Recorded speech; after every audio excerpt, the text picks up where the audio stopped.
Mais uma vez aqui, bom dia a todos, né?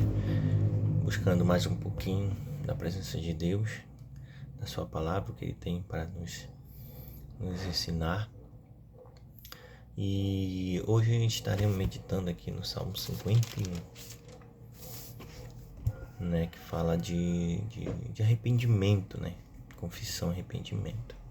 Mas antes disso, vamos estar orando, pedindo para que Deus venha nos revelar, nos falar aos nossos corações. Senhor Deus amado, neste momento de oração, Senhor amado, venhamos em Tua presença. Fala-nos, Senhor amado, da Tua palavra, Senhor amado. Fala-nos, Senhor amado, ao nosso coração, o que o Senhor tem para nos ensinar. Fala, Senhor amado, o que devemos agir, como devemos fazer, como devemos andar em retidão em Tua presença, Senhor amado. Que essa palavra possa reinar e perpetrar em nosso coração, Senhor amado. Que ela possa vir, Senhor amado, habitar para sempre em nossas vidas. Amém, Senhor. Bom dia. Hoje a gente falaremos sobre o Salmo 51. Vamos ler aqui. Salmos de Davi. Compadeça-te de mim, ó Deus, segundo a tua benignidade, e segundo a multidão das tuas misericórdias. Apaga as minhas transgressões, lava-me completamente da minha iniquidade e purifica-me do meu pecado. Pois eu conheço as minhas transgressões, e o meu pecado está sempre diante de mim. Pequei contra ti somente, e fiz o que era mal perante os teus olhos, de maneira que serás tido por justo no teu falar e puro no teu julgar. Eu nasci na iniquidade, e em pecado me concebeu minha mãe. Eis que te comprazes na verdade, no íntimo e no recôndito que fazes conhecer a sabedoria. Purifica-me como isopo, e ficarei limpo. Lava-me e ficarei mais alvo que a neve. Faz-me ouvir júbilo de alegria, para que exultem os ossos que esmagar-te. Esconde, ó, o rosto dos meus pecados e apaga todas as minhas iniquidades. Cria em mim, ó Deus, um coração puro e renova dentro de mim um espírito inabalável. Não me repulse da tua presença, nem me retires o teu Santo Espírito. Restitui-me a alegria da tua salvação. Sustenta-me com o espírito voluntário. Então ensinarei os transgressores os teus caminhos, e os pecadores se converterão a ti. Livra-me dos crimes de sangue, ó Senhor, Deus da minha salvação. A minha língua exaltará a tua justiça. Abre, Senhor, os meus lábios, e a minha boca manifestará os teus louvores. Pois não te comprazem sacrifícios, do contrário, eu te daria. E não te agrada de holocaustos. Sacrifício agradável a Deus são espírito aquebrantado, coração compungidos e contrito. Não o desprezarás, ó Deus. Faze bem a Sião segundo a tua vontade. Edifica os muros de Jerusalém. Então te agradarás do sacrifício de justiça dos holocaustos e das ofertas queimadas, e sobre o teu altar se oferecerão novilhas. Bom, aqui a gente vê uma cena, né? A gente vê um homem, né, totalmente arrependido do coração, né? Um coração mesmo aquebrantado. A gente vê aqui, né, nesse salmo, um verdadeiro arrependimento, né? Aqui a gente vemos aqui nesse salmo, esse salmo refere-se a lá quando Davi pecou contra Deus, quando Davi viu Betseba, né, e a desejou, né? Viu com seus olhos, a desejou, né, no coração, e possuí-la. E sabendo ele que ela era casada, né, de um dos seus guerreiros, a possuiu, e pior ainda, né, cometeu o ato de adultério. Davi cometeu o ato de adultério e ainda assassinato, né, fez o assassinato. Por quê? Porque ele chamou, porque a Betseba saiu grávida desse relacionamento, né? Dessa conjunção, desse pecado. Betseba saiu grávida. Então, Davi, tentando ocultar o seu pecado, olha só, ocultar o seu pecado, ele veio, chamou Urias e fez com que Urias, tentou, né, na verdade, fazer com que Urias fosse para sua casa, né, chamou da guerra e fez com que Urias fosse para sua casa para coabitar com a sua mulher, para tentar cobrir, né, jogar seu filho para Urias. Porém, Urias não foi para sua casa, né, Urias não se coabitou com a sua mulher, permaneceu, dormiu até na rua, né, e ele achava, Urias não achava justo os demais estarem guerreando e ele tá, né, na sua casa, no seu leito com a sua esposa. Então ele não foi para sua casa, ele ficou lá até Davi mandar de volta. E aí Davi teve a ideia de mandar para a linha de frente, né? A linha de frente da guerra. A linha de frente é aqueles que só iam para morrer, né? Eles abriam, né? Eles iam com o intuito de morrer. Então ele chamou a Joabe, né? E ordenou que Joabe botasse Urias na linha de frente para que Urias morresse, entendeu? Para que fosse coberto o pecado. E assim se fez, né? Assim se fez o pecado de Davi. Só que nada se esconde da presença de Deus, aos olhos de Deus, né? E aí foi o profeta Natan, né? Foi até Davi e assim foi revelado o pecado de Davi, o seu pecado. E aqui vemos, né, nesse contexto todo, vemos aqui no Salmo 51 o arrependimento sincero de Davi, né? Ele reconheceu o seu erro, né? Ele reconheceu assim, sua iniquidade e ele pede para Deus misericórdia, pede para Deus que tenha compaixão dele, né? E que Deus apague, que Deus perdoe o seu pecado, né? Que Deus tenha de misericórdia dele, porque ele errou, né? E tanto que ele confessa que pequei contra ti, somente contra ti, e perante os teus olhos, ou seja, nada se esconde, né, de Deus, nada se esconde, Deus está todo o tempo, Ele sabe da nossa fraqueza, dos nossos tropeços, entendeu? Ele entende, Ele sabe que somos falhas, Ele sabe de tudo isso. Só que o interessante aqui, né, que vemos aqui até o 5, né?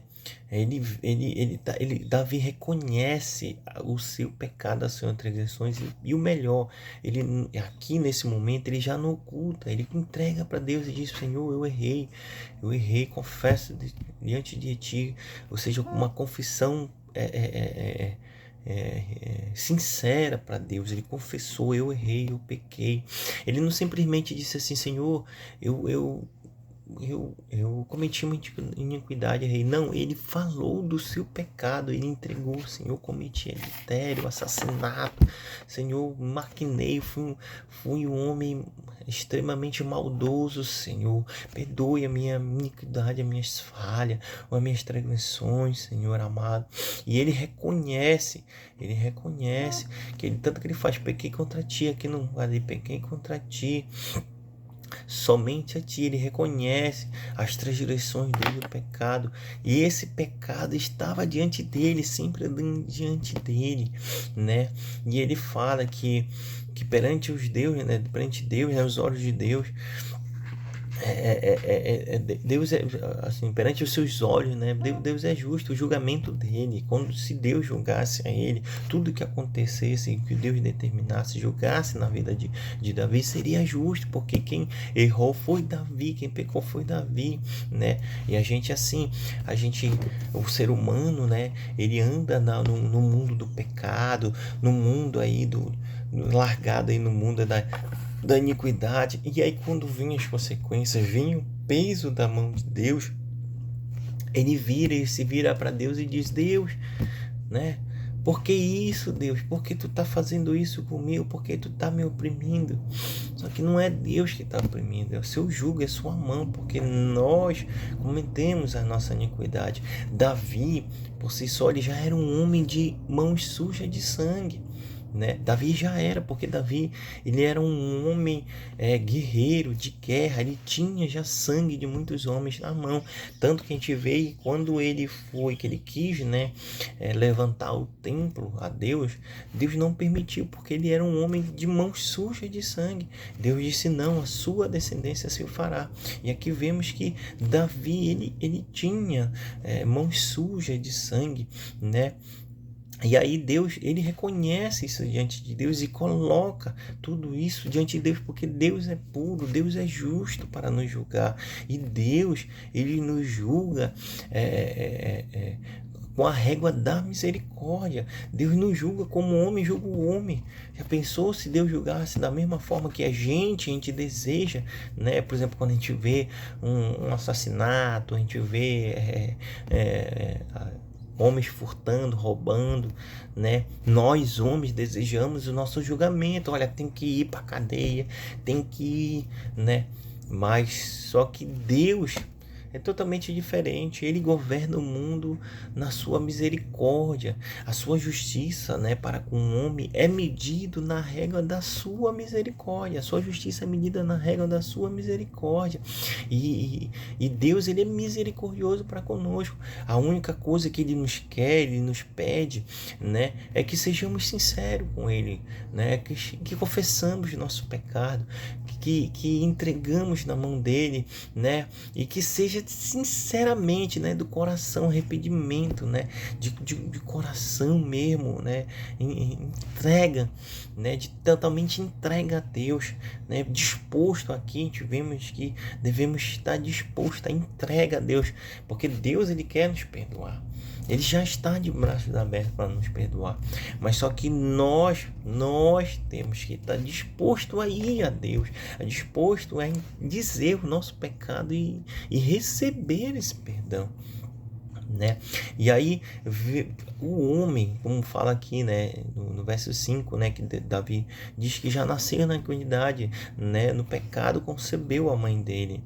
Somos nascidos do pecado, somos nascidos na iniquidade, mas isso não significa que devemos ir até o fim no pecado e iniquidade. Somos só nascidos de carne, de falha, de pecado, mas que Deus tem sim, né, a água purificadora, né? Tem sim o perdão a nos dar. Só depende de nós nos entregarmos, né?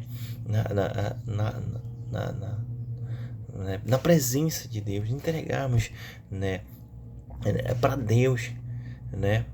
E Davi, ele está disposto a isso, tanto que ele pede para ser purificado, né? Ele, tanto que lá no versículo 7 ele fala: purifica-me com o isopo. O isopo naquela época era um ramo, né? Para você entender, o isopo era um ramo de um arbusto, né? Aí ele era usado assim para molhar, né, a água purificadora, o sangue, né, purificador, ele era usado e molhado e era aspergido nas pessoas que pediam purificação.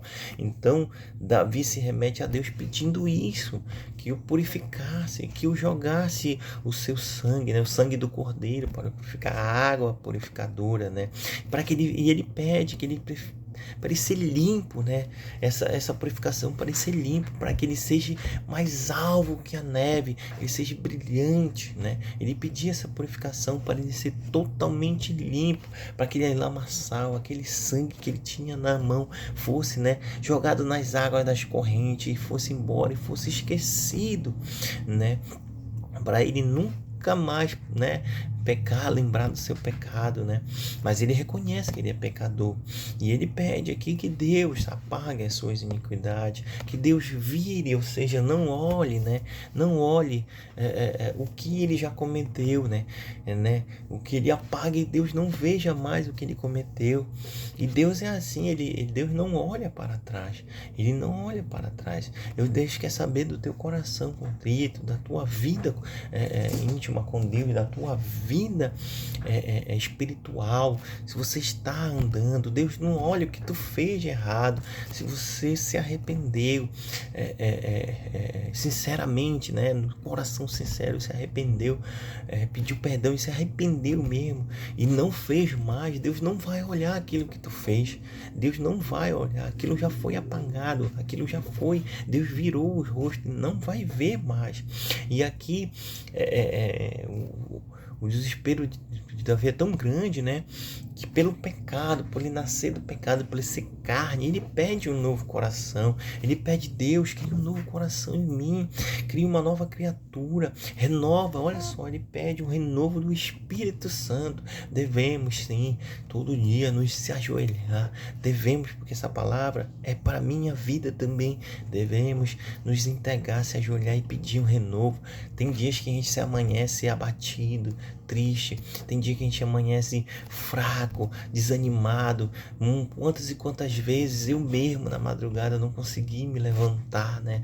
Não consegui buscar a presença de Deus por estar cansado, sono, tudo isso é atrapalho que o inimigo coloca, né? Então ele pede para que o Deus renove um espírito nele, um espírito inabalável, um espírito fervoroso, um espírito que busque a presença de Deus, né? Que o Espírito Santo venha reacender a chama, né? Que de cada dia, para a gente buscar a presença dele, e um coração puro. Devemos pedir para Deus um coração puro, mente transformada, lábios puros, Senhor amado, como fez o profeta Elias, né, que quando viu, né, o anjo, ele pediu que viesse, né, com a brasa viva do altar, que tocasse nos lábios e no coração, porque ele era um de lábios puros, né, e vivia na humanidade, no meio de homens impuros.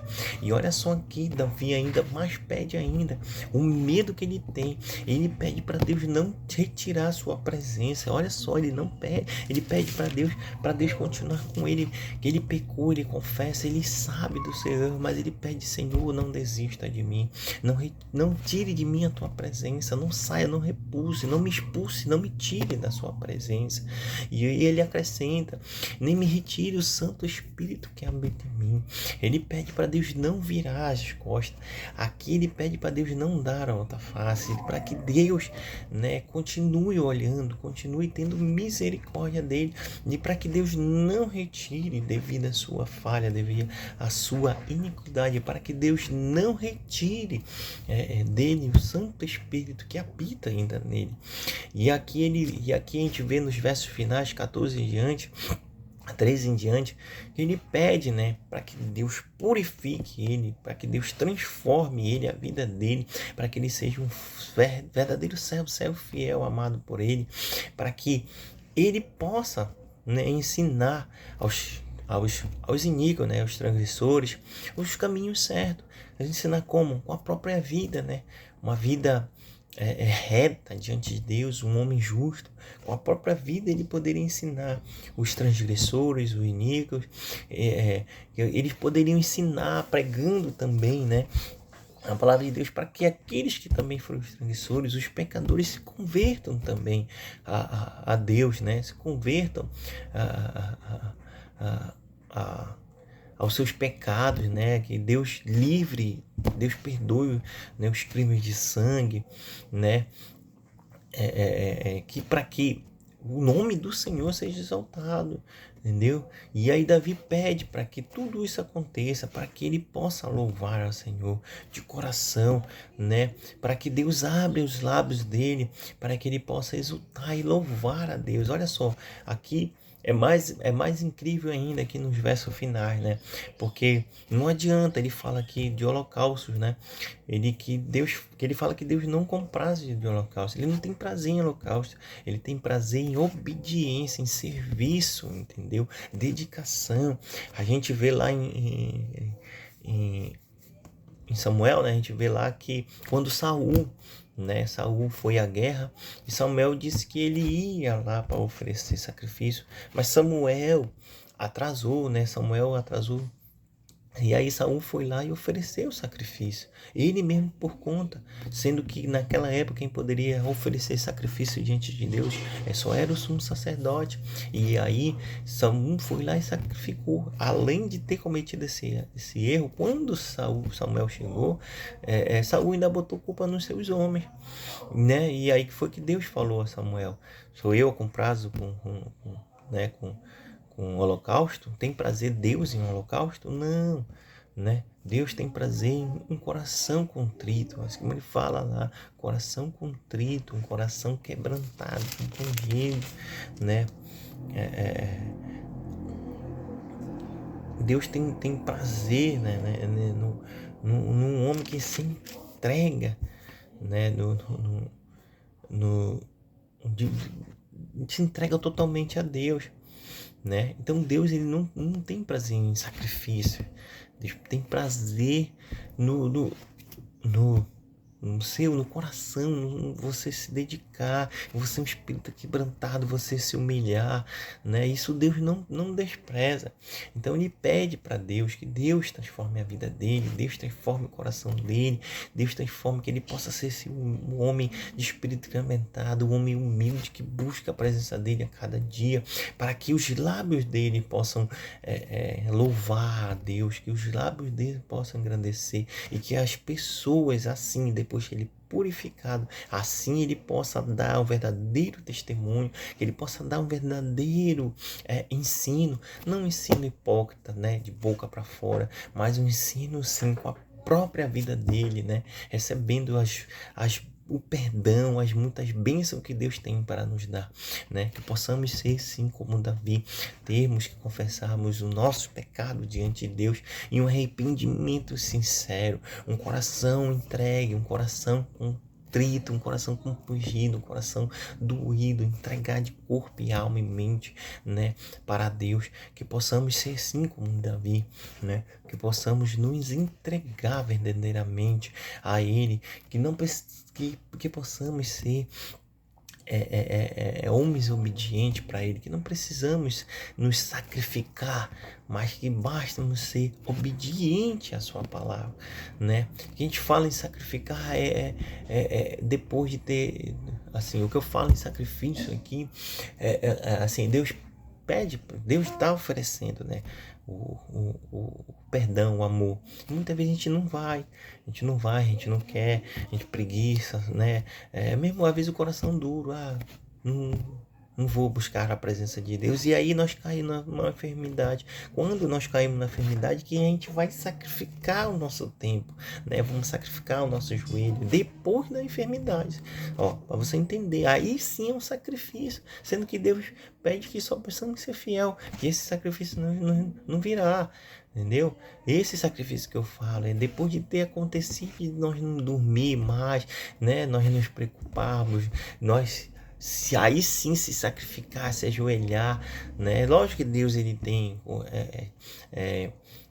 compaixão de todos nós, misericórdia, mas que ele pede que a gente busque verdadeiramente, todos os dias entregue, um coração contrito todos os dias, não só naquele momento, mas todos os dias, sermos humildes, né, de receber a palavra, humilharmos mesmo na frente dele, né, para que ele edifique, Senhor, para que o seu nome seja louvado, para que o seu nome seja engrandecido, né, e assim Davi recebeu a bênção, o perdão, assim, Davi recebeu, né, a misericórdia, ele alcançou a misericórdia, como vemos lá no Salmo 32, ele alcançou a misericórdia, mas ele só alcançou a misericórdia depois que ele aqui, no Salmo 51, confessou o seu pecado, confessou de coração perante Deus, confessou e se arrependeu verdadeiramente. Que nesta manhã possamos nos entregar verdadeiramente a Deus, né? Que possamos confessar, se arrepender e não mais cometermos os nossos pecados na iniquidade. Que Deus nos abençoe, que Deus nos livre e nos acampe e perdoe, tem de misericórdia desse homem, eu e você, né? Homens fracos, homens nascidos no pecado, concebidos no pecado, que Deus tenha misericórdia, que sua justiça seja feita conforme a regra da sua misericórdia. E assim agradecemos a Deus por essa palavra. Amém. Até a próxima.